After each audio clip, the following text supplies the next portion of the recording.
Hello সবাইকে। তো এটা হলো সানডের ব্লগ। আমরা বেরিয়ে পড়েছিলাম মোহনপুরে যাব বলে।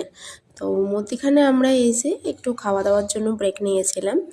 আর আমরা মোহনপুরে এসছি এই যে নার্সারিতে। শীতকাল পড়ে গেছে, তো এবার শীতকালের কিছু ফুলের গাছ তো নিয়ে যেতে হবেই বাড়িতে আমাদের, সেটা তো ম্যান্ডেটারি।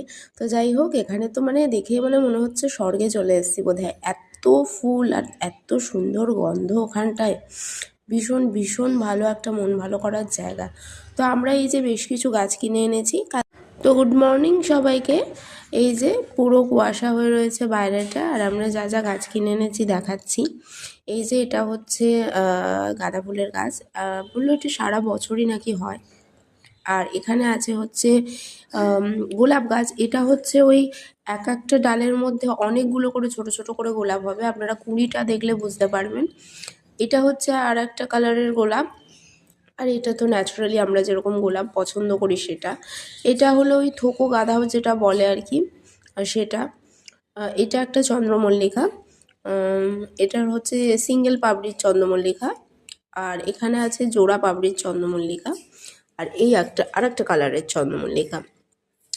আর এটা পুদিনা। আর এটার নাম আমি জানি না ঠিক কী বলেছিল ওরা, একটা কিছু, বাট আমার মনে পড়ছে না। যাই হোক, আর সবজির মধ্যে নিয়েছি এই যে লম্বা ক্যাপসিকাম যেগুলো হয় সেই একটা গাছ নিয়েছি, ছোট ছোট গুলি লঙ্কার একটা গাছ নিয়েছি, একটা টমেটোর গাছ নিয়েছি। আর পাশে যে গাছটা দেখছেন এটা আমাদের সেই ছোট্ট শশা গাছটা, এখন এত বড় হয়ে গেছে।